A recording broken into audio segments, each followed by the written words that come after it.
देखो ऐसा है कि कुल मिलाकर के बात यह है भाई साहब के बात कुछ भी नहीं है और आवाज नहीं आ रही इसका मैं कुछ नहीं कर सकता हूं। मेरी आवाज आती है और जिसकी आवाज नहीं आ रही उससे कोई फर्क नहीं पड़ता। जोर जोर से बोलने में कोई फायदा नहीं है। आप धीरे भी वो काम कर सकते हो। तो आपको विश्वास नहीं हो तो घर पे जाके जोर से बोल के देखो। जितना धीरे बोलोगे इतना ज्यादा मजा आएगा। धीरे धीरे सारे काम होंगे और धीरे धीरे बोलने में बहुत ज्यादा मजा आएगा। इसलिए आप धीरे की कोशिश करो, जोर से चिल्ला चोट की कोशिश अब खत्म कर दो मेरे भाई। अब धीरे बोलो, प्रेम से बोलो, अच्छा बोलो। इस देश में प्रेम का वातावरण बना हुआ है, धीरे धीरे बोलने का वातावरण बना है, अच्छा बोलने का वातावरण बना है। हमारे इकबाल साहब और मुमताज जी इस मंच पर विराजमान है और इन दोनों को बुला करके हमारे रामू भैया ने यह सिद्ध कर दिया कि जो वायुमंडल में अगर अटल बिहारी वाजपेयी जी की आत्मा देखती होगी तो वो सोचती होगी कि इस देश के अंदर जिस तरह से फिजा बिगाड़ी जा रही है ऐसा बिल्कुल भी नहीं चल रहा है। इससे बड़ी और कौमी एकता की क्या मिसाइल हो सकती है इस भारत देश के अंदर। इसलिए जोरदार तालियां जानी भाई के लिए, जोरदार तालियां। ये नहीं बजाई जोरदार तो भी अपन इसको जोरदार समझ लो। आजकल जो नहीं है जोरदार उसको भी जोरदार समझ लो। इसमें क्या फर्क पड़ रहा। हमारे भैया छोटू भैया प्यारा प्यारा अच्छा गीतकार, बहुत अच्छी बात कही। यहाँ बीजेपी के लोग बैठे होंगे। बीजेपी, अरे भैया यहाँ क्या बैठे, सब जगह वही बैठे।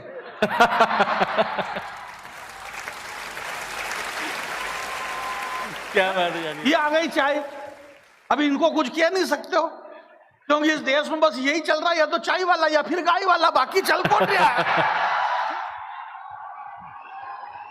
और कौन चल रहा है इस देश के अंदर है? भाई बीजेपी नहीं बैठेगी तो कौन बैठेगा है? और भाई बैठे ही बैठे हैं और जो बैठे हैं उनको बाकी सब खड़ा हो रहा है। अभी 143 को कर दिया खड़ा, बोले निकलो बाहर। जो दौड़ रहे हैं, दौड़ दौड़ करके देश जोड़ रहे थे, वो पद के लिए पैदल यात्रा कर रहे थे। 4000 किलोमीटर। एक ने कहा बोले राहुल गांधी 4000 किलोमीटर की पद यात्रा कर रहे हैं। मैंने कहा क्यों कर रहे हैं? बोले पद के लिए, पद यात्रा के लिए दौड़ रहे हैं। अब उनको ये पता नहीं कि लोकसभा में मालूम पड़े कि दौड़ने वालों को देश छोड़ना पड़े। कुछ बच ही नहीं रहा। इस हिंदुस्तान की 140 करोड़ जनता ने जो भी डिसीजन लिया है पूरी ईमानदारी से ये डिसीजन लिया है। यहाँ पे बड़े लोग बैठे हुए हैं, विद्वान लोग इस मंच में बैठे हुए हैं, सामने बैठे हुए हैं। मैं यहाँ समय बताया हमारे रमेश भाई ने कि समय बहुत कम है और इतना कम है कि ये भी कहने के लिए समय नहीं है। इसलिए मैं आपसे भी निवेदन कर रहा हूँ कि आप भी इतना समय मत बिगाड़ोगे। ये वहां से आए हैं, ये लोगों को डाउट होता है कि ये वहां से क्यों आए हैं। ये वहां से इसलिए आए क्यों ये वहीं के रहने वाले हैं, इसलिए वहां से ये आ गए। इसमें इतनी लोड लेने की क्या जरूरत है अपने को है? भाई ये तो सामान्य। आप इन सारे बड़े कवि, और ये क्या है कि इकबाल साहब हमारे मंच के आज के नरेंद्र मोदी जी है। भरोसा ही नहीं है कब किसको चेप दे इस मंच पे। इनको यही मालूम नहीं कि अगला आदमी 10-10, 20-20 बार भले अमेरिका की यात्रा करी, चल कर ओपनिंग, ये कहीं भी किसी को भी चौप दे, कोई मतलब नहीं है कि अगला आदमी 3 बार मुख्यमंत्री लड़ा। तुम तो सांसद लोग अभी ऐसी स्थिति हो गई कि मतलब नजरें चुरा रहे थे। जानी भाई क्या बात है भाई, जोरदार तालियां जानी भाई के लिए। उनको मालूम कि अभी हाल विधायक का चुनाव लड़ा दे, ये अच्छे खासा सांसद है, पता नहीं कब चुनाव लड़ा दे। और ये कद उसी का है, किसका? उसका जिसको 140 करोड़ लोगों ने डिसीजन लिया है। हिंदुस्तान के 140 करोड़ लोगों ने मिलकर के डिसीजन लिया और 10 साल तक एक डॉक्टर को प्रधानमंत्री बना करके रखा। डॉक्टर मनमोहन सिंह जी अर्थशास्त्री थे, डॉक्टर थे। डॉक्टर होने के बाद 10 साल में एक इंजेक्शन तक नहीं लगाया। इसके बाद में एक चाय बेचने वाले को प्रधानमंत्री बनाया। इसने धड़ाधड़ ऑपरेशन पे ऑपरेशन, ऑपरेशन पे ऑपरेशन। अब अगर चाय बेचने वाला ऑपरेशन करेगा तो टांके तो गलत सुलत आ ही सकते हैं। जरा दोनों हाथ खड़े करके ताली बजाइए आप।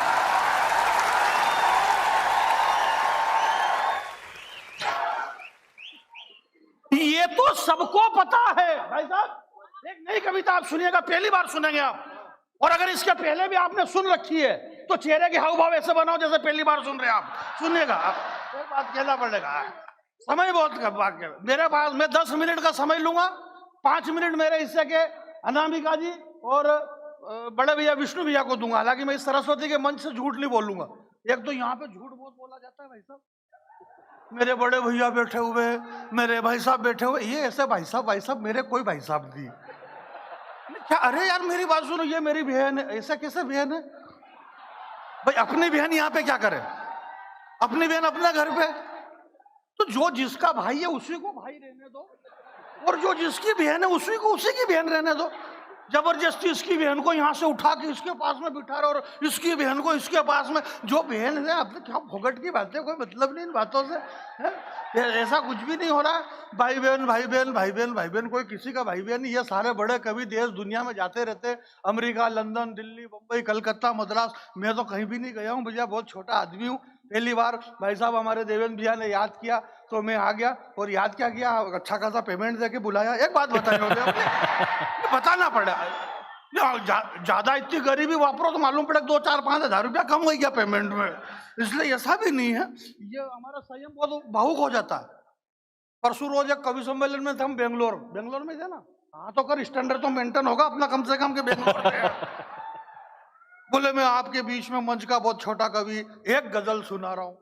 मैं मंच का बहुत छोटा कवि, इसने तो बोल दिया छोटा कवि। अगले प्रोग्राम के बाद में भाई ने अगले ने 10,000 रुपये कम कर लिए इसके। बोले और बता छोटा, इसलिए छोटा वोटा नहीं, अपना कॉन्फिडेंस रखो, अंदर से फीलिंग आना चाहिए कि हम बड़े हैं, यह हिंदुस्तान बड़ा है, हमारे अंदर ऐसी फीलिंग होना चाहिए। कंगना रनावत की एक भी फिल्म हिट हुई क्या? 10-15 फिल्म धड़ाधड़, फिर भी उसके अंदर ऐसी फीलिंग है कि क्वीन वो रानी। अंदर से फीलिंग आना चाहिए अपनी, तो ऐसी फीलिंग आना चाहिए। ऐश्वर्या राय, युक्ता मुखी, लारा दत्ता और प्रियंका चोपड़ा, क्या गजब का बनाया मालिक ने तुम्हारा थोबड़ा। संस्कारों की बातें कर रहे हैं। कौन से संस्कार, कौन सी संस्कृति है इस देश के अंदर? मेरे भाई क्या नहीं हो रहा है? मैं आपके बीच में एक बात बताना चाहता हूं, और बात यह बताना चाहता हूं रमेश भाई साहब, जो आप सब सुन रहे हो। ऐश्वर्या राय, युक्ता मुखी, लारा दत्ता और प्रियंका चोपड़ा, क्या गजब का बनाया मालिक ने तुम्हारा थोबड़ा। तुम सब के सब विश्व सुंदरी का खिताब जीती, पर सही सही बताना तुम्हारे साथ क्या क्या बीती। हमारी भारतीय संस्कृति में एक कहावत है, खाना, खजाना और जनाना किसी को नहीं बताना। खाना खड़े खड़े खा रहे हैं, खजाना है ही नहीं जो बताएं, और जनाना यानी भारतीय नारी रैंप पे चल रही, विश्व सुंदरी प्रतियोगिता के में भाग ले रही। ऐश्वर्या राय, युक्ता मुखी, लारा दत्ता, प्रियंका चोपड़ा, क्या गजब का बनाया मालिक ने तुम्हारा थोबड़ा। तुम सबके सब विश्व सुंदरी का खिताब जीती, पर सही सही बताना तुम्हारे साथ क्या क्या बीती। अरे ऐश्वर्या राय, तूने सिर्फ सुंदरी शब्द चुना है, विश्व सुंदरी का नाम तेरे बाप ने भी नहीं सुना है। विश्व सुंदरी का नाम सुनेगा तो अपने आप को भूल जाएगी, और विश्व सुंदरी का चरित्र सुनेगा तो तेरी आंखें खुल जाएगी। विश्व सुंदरी बनने के लिए जमाने से जूझना पड़ता है, और विश्व सुंदरी बनने के लिए धधकते अंगारों पे कूदना पड़ता है। विश्व सुंदरी तो वो चित्तौड़ की महारानी पद्मिनी थी। क्या बात है जानी भाई। विश्व सुंदरी तो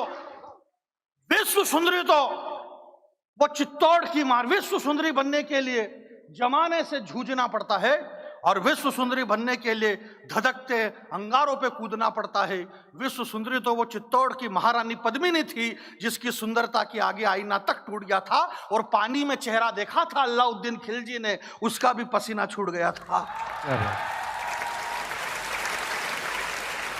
मैं आपके बीच में ये बात कहना चाह रहा हूं मेरे भाई, इस देश के भाजपा वाले नहीं बैठेंगे तो कहां जाएंगे? भाजपा वाले ही बैठेंगे। भाजपा वाले इसलिए बैठेंगे संयम भैया, ये इसलिए बैठेंगे कि ये तो सबको पता है कि देश की जीडीपी गिर गई। अगर आपके रीढ़ की हड्डी कांप जाए तो जरा खड़े होकर के इस दिव्य आत्मा के सम्मान में ताली बजाना मेरे भाई। जिस दिव्य आत्मा के सम्मान में यह कवि सम्मेलन हो रहा है, 2 लाइन सुनिएगा। ये तो सबको पता है कि देश की अर्थव्यवस्था गिर गई। एक हफ्ते में 700 करोड़ का बिजनेस एक फिल्म करे यहाँ पे, और अर्थव्यवस्था गिर गई। क्या नाटक है यार। इस देश में एक फिल्म रिलीज हुई, हालांकि चल कोई भी नहीं रहा है, चल 2 ही रहे हैं, या तो सीमा हैदर या फिर गदर, और दोनों सेकंड। सीमा हैदर भी सेकंड और गदर भी सेकंड। दिन रात बस यही चल रहा है। चैनल वालों के पास भी कोई काम नहीं बचा, इन्होंने इनको पकड़ लिया। रूस और यूक्रेन का युद्ध हो रहा है, उसने धड़ाधड़ रूस ने यूक्रेन पे फेंक रहे बम, इतने बम फेंके। जब उस रूस के राष्ट्रपति पुतिन को मालूम पड़ा तो उसने उन चैनल वाले को बुलाया, बोले इधर आओ। बोले भैया हमारे पास में कब से खत्म हो गए, अब तो फेंकना बंद कर दो तुम। बोले तुम्हारे पास खत्म होने से हमको कोई लेना देना नहीं, हम तब तक यूक्रेन पे बम फेंकते रहेंगे जब तक आलिया भट्ट को सेकंड डिलीवरी नहीं होती है।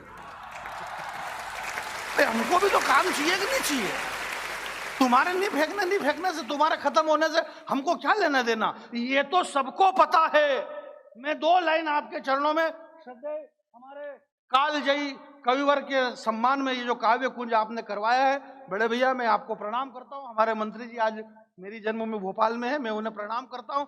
2 पंक्ति रखना चाहता हूँ कि ये तो सबको पता है कि देश की अर्थव्यवस्था गिर गई है। ये तो सबको पता है कि देश की अर्थव्यवस्था गिर गई है, फिर भी जिंदा जमीर मिला। ये तो सबको पता है कि देश की अर्थव्यवस्था गिर गई है, फिर भी हमारे वजीर का जिंदा जमीर मिला। 370 हटी, नकटों की नाक कटी।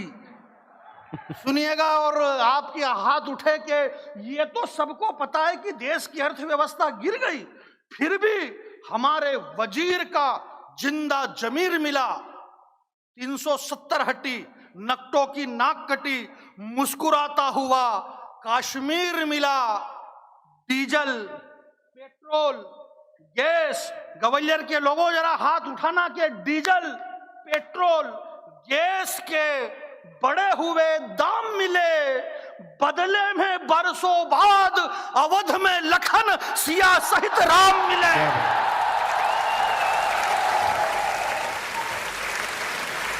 जय हो।